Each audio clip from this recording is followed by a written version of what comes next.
are Super Bowl 57 Radio Row, Starcade Media here in Kansas City, joined by Chris Sims, the quarterback I used to draft in Madden all the time because they were left-handed, and I just love that dynamic. It never worked out for me, never won a Super Bowl, but you know, I used to love it. I'm serious, I was Steve Young, and then you came out, and there's a left, my dad was a left-handed quarterback.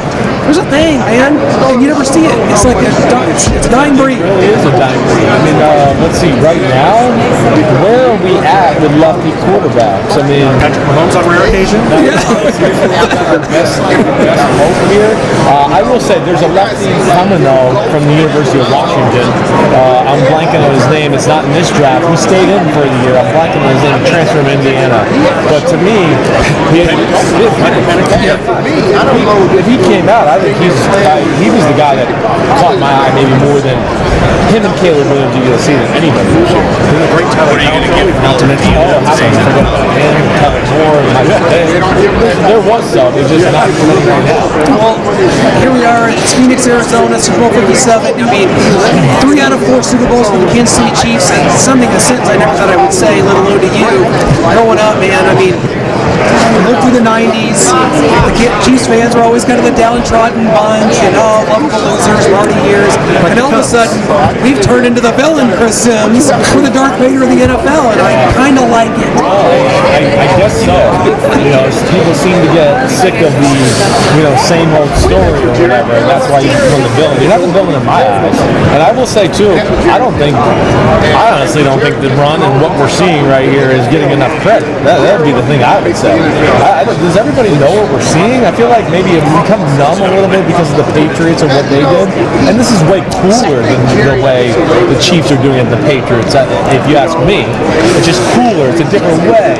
And not to say nothing's more effective. It's like, damn. I mean, come on. I mean, what's up, guys? It's just like, first off, the quarterback, Mahomes. It's 5 years in the league. It's 5 AFC championships. It's the 3rd Super Bowl. It's insane. I don't know. Does everybody realize who we're watching here? This is, for me, a first ballot Hall of Famer today. Quit tomorrow, not even playing the game on Sunday, and he's going in first ballot for me. He is that freaking special. So that, and then the run itself, I mean, it's supposed to be parody and a new team every year, and then you're doing it in a way with personalities and through a young quarterback. It's not like, we're going to run the ball and play defense like early on, like Patriots and Brady did, all that. So I just find it refreshing, this kind of run. Take him on, Andy runs the ball 3 or 4 times a game. Let's give him some credit. You're right. Could use that a lot more in last year's AFC Championship game. They're dropping games, not running the ball. Well, I think that's what makes this team more dangerous and the reason I picked them to be here. I feel like this is maybe the most complete team of the Mahomes era. And I do feel like, the way he's playing as far as in the pocket, trusting the offense, going through reads, it's not always just look for Tyreek and Kelsey, right? I think that's made them a little more effective on the offensive side of the ball. The O-line and everything there. And then Pacheco, like we saw in the 98-yard against the Jaguars, is to be able to go, wait, we're going to short passes and run the ball. That was a championship drive. This is a team that is more than just Patrick Mahomes. Yeah, he's the main culprit, but there's a lot of good to go around. I put a lot of pressure on just kind of being from Kansas City on the Chiefs in that AFC Championship game against the Bengals. They're 0-3. If Mahomes loses, Joe Burrow slayed him 4 times in a row. And, I mean, you only get 2 AFC Championship wins. You only go to 2 Super Bowls in that 5-year span with all 5 being at home. I put a lot of pressure on that for his legacy, and he got it done. Was I right in that? With his legacy taking somewhat of a hit early on? If he loses that, the Bengals and Joe Burrow are the hot kids on town? Yeah, well, I mean, listen, I think to a degree, I think people were like a little overdoing. Like I heard a little too much that like if Joe Burrow wins, he's officially the king. Yeah. And I haven't won a Super Bowl yet. Super Bowl MVP, did he win it? I love Joe Burrow. Yeah. I mean, all I talk about is Patrick and Joe Burrow and Josh Allen all the time. They're, to me, in another class above the rest of the NFL right now, with Hoger dancing around right there too. So I didn't quite go that far, but nonetheless, I don't think you were that far off. And that, in totality, this Chiefs team, that quarterback, and the fact that they can't beat him, that was going to start these conversations that might have happened if the Cincinnati won. Let alone we had not seen a team really have the Chiefs number yet in the Patrick Mahomes era, so that was weird. And that's where they had a chip on their shoulder, and I think the chip on the shoulder factor plays into their hand again this week in the Super Bowl. Yeah, you mentioned Justin Herbert there. I hate to throw this comparison out because it's way off, but it's just kind of the first name in my mind.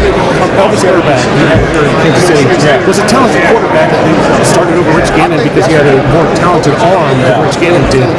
Is Justin Herbert on his way to not becoming Elvis Grbac? He's more talented than Elvis ever dreamed of being. But in a way, yeah, something like that, where he's got the talent, but there's something wrong. He's not winning. Is it just the culture? Is there something in him that doesn't have? Yeah, well, this is another good supplement. I mean, I hear what you're saying. Yeah, but where we all lost a little bit of sight of things in reality. We've made it a little too much about the quarterback. Yeah, you're right. Let's not forget that Patrick Mahomes took over a team that was the number 2 seed in the AFC playoffs, right? True. And listen, if you're talking to me, I think Mahomes is like the greatest thing since sliced bread. But that is the reality of it. You gotta have nobody can just go, I'm gonna pull some crappy team over the top from nowhere and make them a Super Bowl contender. You gotta have a little help there. Herbert, I think he's super talented. I mean, other than maybe backyard plays, I think he's right up there with the top quarterbacks in football. But I look at them more as doing a disservice to him than the other way around. Like, one, their offense, and why they fired their offense career, it stinks. It's insult. I mean, you got one of the greatest arms. It'd be like, hey, we got Patrick Mahomes. We're just gonna throw screen passes though. We're not gonna really see anything we can do. We're just gonna throw slants and screens. And like that's what they were. They're a little bit like, hey, 5-yard pass, 8-yard pass, and it's simple concepts. And you're like, why are you not taking advantage of what this guy has to do more? So I think they dropped the ball there. You haven't even seen an offense that allows him to show you all his talents. Like Josh Allen or Mahomes. They need to do that to help him out. Chris played at the University of Texas, Huckam Horns, of course. I can't really say that for me. We're Missouri people. He beat us a couple times there, the Tigers, and you're going to be joining us in the Southeastern Conference. The Texas Longhorns are coming along with the Boomer Sooners, man. So what's this new look SEC going to look like? And I always said they need to go with pods. We're going to have a pod of Missouri, Arkansas, Oklahoma, and Texas. How freaking perfect would that be the right way to do it? Would you be up for that? Well, I'm interested, first off, I'm glad we're making the switch. Okay. That's the first thing I would say. The Big 12 stinks. I mean, I got in a little bit of a Twitter thing with Roy Williams before, when like TCU got it. I was like, TCU? I was like, come on. Like, they don't deserve to be in the Final Four. I know they beat Michigan, right? Right. Yeah, I mean, there's Jim Harbaugh, who had the dumbest game plan I've ever seen. That's why he loses almost every big game he coaches. The only way you lose the game is if you blitz and play man-to-man against TCU. That's what they do to start the game every play. But it was dumb. If they play that game the right way, they win that 9 out of 10 times. If they just play zone like Georgia did. But either way, see me all fired up. Right? No, the Big 12 does stink, though. I mean, you don't have to. There's 50. I agree with you. There's 50 guys in the NFL from Big 12. There's 360 from the SEC. There's 200 from the Big 10. So it's not even in the class. Okay, they're adding UCF and Houston and Cincinnati. Yeah. You want right? So I'm excited we're getting into a big-time football conference. So the Big 12 football becomes 7-on-7 football, flag football, whatever you want to call it. The SEC is king in my opinion. So I'm excited to see Oklahoma and Texas. They're not in their caliber of those good SEC teams, but maybe this could be the jump off there. Maybe this has been a therapy session for me because my next question leads me to think that maybe I'm an overreactor here. I was talking about I was worried about Mahomes' legacy, and when Tyreek Hill was traded, I was freaking out like it's over. What are we going to do? We don't have the receiving crew. I like Juju. Not Juju, but he's had a little bit some injury concerns with the Steelers coming in. MVS, the downfield target, can he be consistent? Had some drop issues, and they come in. So I guess my question is, how did we get here? How did the Chiefs get here? People picking the goal through the division. Mahomes is going to struggle without him. If you could go back again on my social media timeline, I just would go, what are people thinking?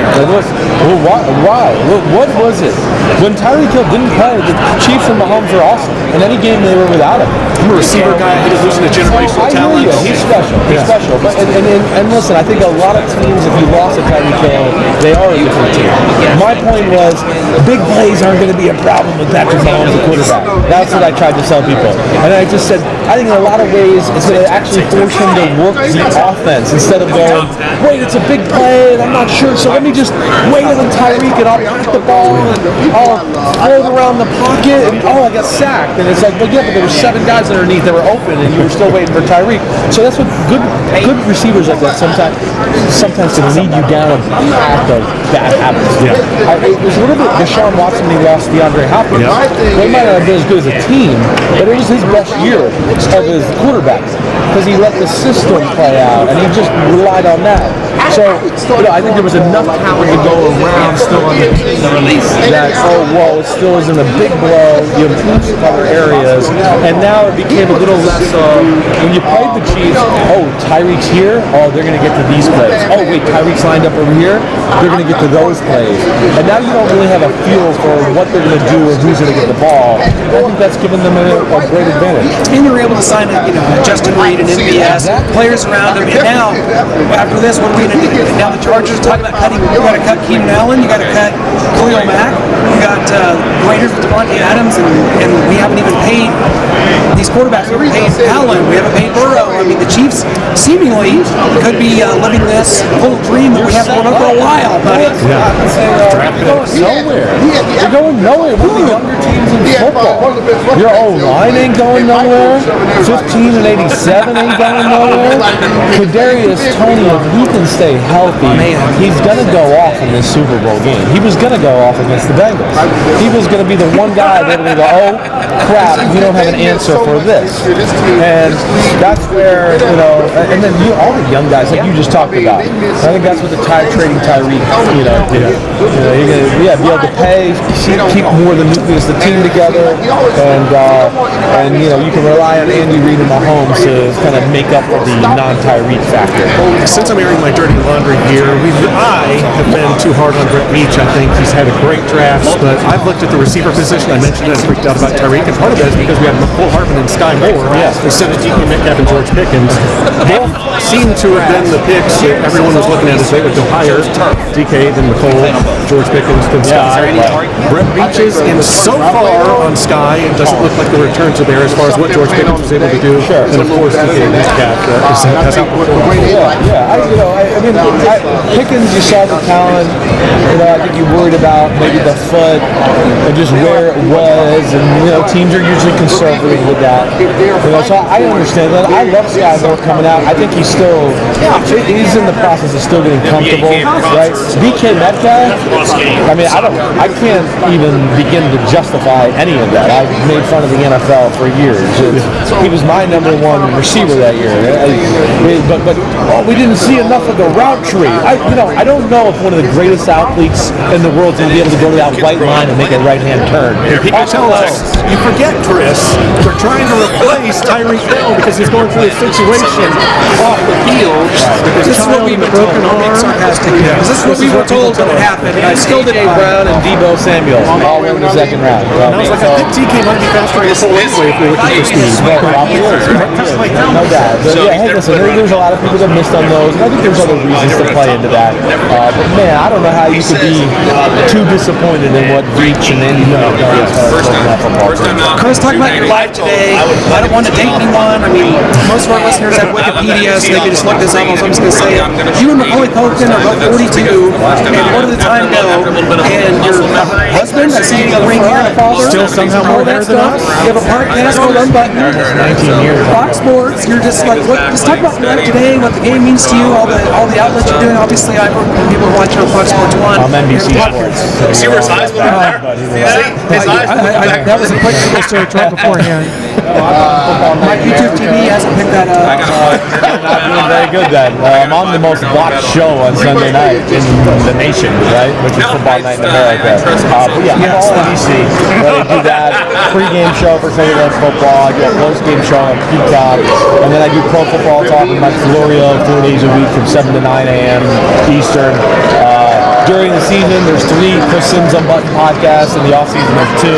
And yeah, I get into free agency draft all year long. And I love football, man. It's what I grew up doing. I love it. I got a big mouth. It all works good.